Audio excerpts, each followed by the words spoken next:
The next section of the merchant portal we're going to take a look at is the marketing tab. So from here, when you expand, you may only have two sections, run a campaign and campaigns. There's a third section called loyalty, which will cover all three. So run a campaign is if you're interested in setting up a promotion or maybe a sponsored listing, you would come here. So from the marketplace tab, this here will show you some ways to attract new customers. These are auto-generated, so you're able to select these and from here work through the prompts with how to set up. It'll give you the ability based on if there's more stores under your business ID and not just you can select how many stores you want to be included.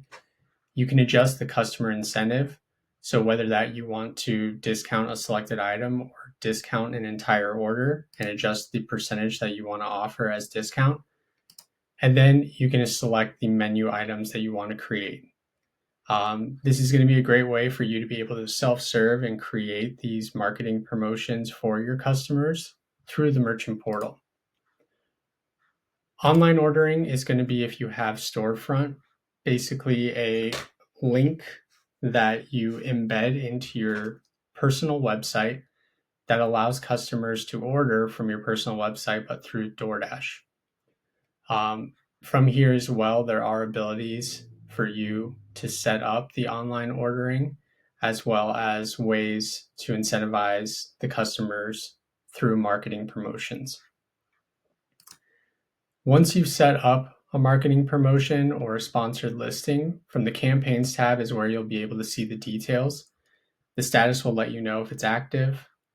The start date and end dates will let you know when it was created and when it's targeted to end, as well as sales, how much the spend, your return, and how many new customers were generated from the promotion.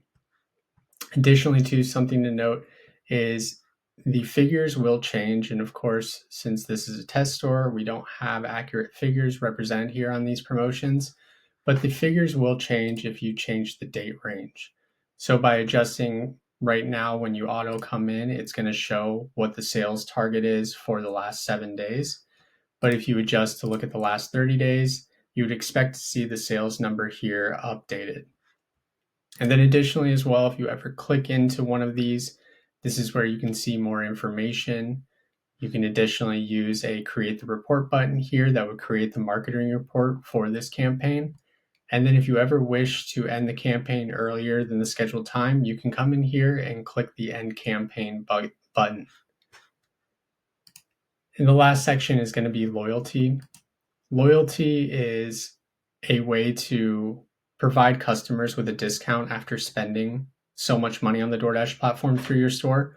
So for example, if you wanted to set it up where after they spend $50, they can receive a $10 discount on their next order. That would be done through the loyalty program. If you're ever interested in doing that, you would just follow the instructions here to email loyalty@DoorDash.com to help set that up. And then similarly, if you ever want to cancel a loyalty service that you're offering, you need to email loyalty@DoorDash.com to disable it. Moving forward in the next section, we're going to be taking a look at the menu.